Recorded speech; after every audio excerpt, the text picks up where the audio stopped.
evening, everyone. So I work in nuclear medicine, and thank you. And nuclear and medicine, not really words that perhaps people would put together in a sentence normally when you think nuclear power, nuclear war, nuclear medicine. So what we like to do is inject people with radioactive drugs.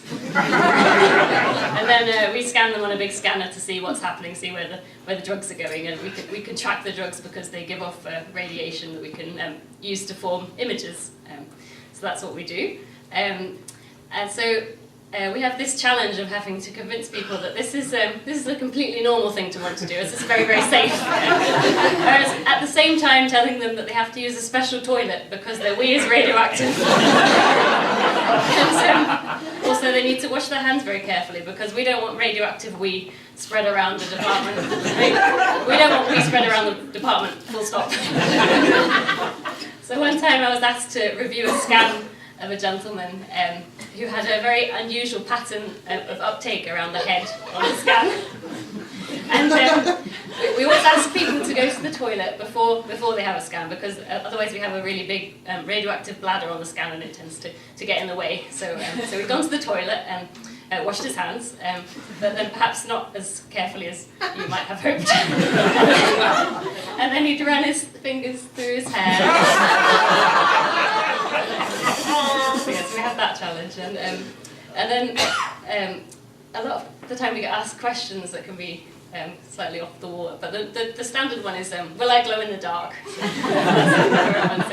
the correct answer is no, the radiation is invisible, it won't make you feel any different, you won't notice anything, but I think it'd be quite nice to just say, well, some people do actually notice a little, like a subtle glow, so we'll just put you in this darkened room and turn off the lights and just see if you can notice the difference.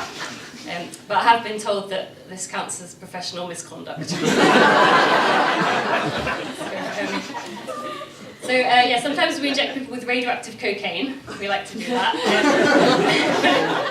It costs about £800 a pop, so we don't really recommend coming to us for a scan just for that. I would take lots and lots of scans to get any kind of buzz off of this, so it's perhaps not that cost effective. But not that I would know anything about the street price of cocaine, of course. But injecting just a tiny little amount of the radioactive drug is called the tracer principle. So the idea is that we're just injecting just enough to see what's going on, but it's not actually having any real effect on the body.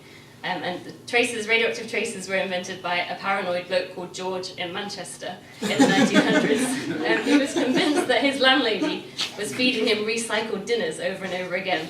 So what he did was he spiked his meal with radioactivity, and then he waited the next day to see whether it came back radioactive. And interestingly, he actually became the first man in the world to die from self-induced radiation poisoning.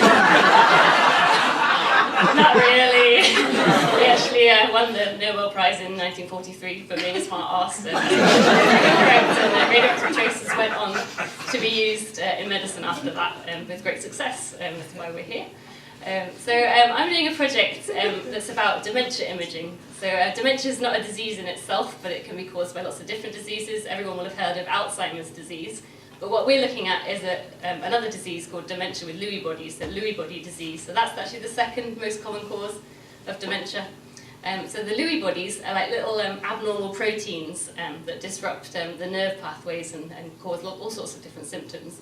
And nobody really knows exactly how this works. Well, my colleagues over here know a lot more than me about it. But you can think of it as the Lewy bodies are like potholes in the road. So the roads, the traffic's going along the road, and the potholes are causing the traffic to divert and get to their destination in a less efficient way. And the potholes get bigger and bigger, and then eventually it's time to call the council and find out what's going on.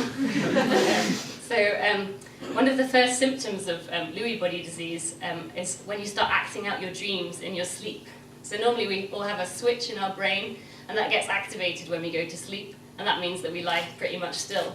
But when you've got Lewy body disease, you're just basically doing all the actions that you would be doing. So, and I kind of think of it a bit like my dog when I see her, and she's like chasing a ball. But in this case, it's like the dog is playing football against Sunderland. It's heading a ball to score a goal, knocking itself out and falling out of bed. So it's it's kind of like sleepwalking, but it's different because sleepwalkers obviously are walking. But in this, people tend to be in bed, but doing their actions in bed until they fall out of bed, obviously, of course, which can be a problem. So the other symptom is having very, very realistic hallucinations, visual hallucinations, so seeing things that aren't there, and often it's of small children and animals for some reason.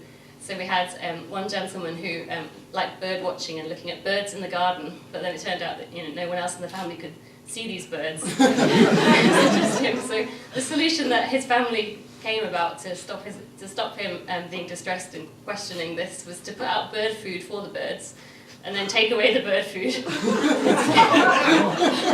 I realised this is not a funny story, but a very moving story. I think it's just a really nice way to show the difficulties that people have living with this disease and why we want to do research into scans to try and diagnose it early on. So I want to just finish off by telling a story about why I wanted to do a PhD in the first place, if my colleagues could just not listen to this bit. I've just got really fed up with trying to tell people that I wanted to be called Ms. or Ms. As my title, and I thought, well, it's just easier just to be doctor, really. It's just they put Miss, I think it's very unfair because men don't have this problem of, their marital status being denoted by their title. I just think it's very unfair that I have this title that suggests that I'm single and lonely in my 30s. So I thought, I'll go for doctor, that would be great. I do have the problem that I work in a hospital, and a doctor there's got, obviously quite a different meaning to an academia, so I have this fear that there's going to be like a medical emergency and someone's going to call for a doctor. And I'll be like, well, I can't really help, I can't do much CPR, but would you like some radioactive cocaine? Thank you very much.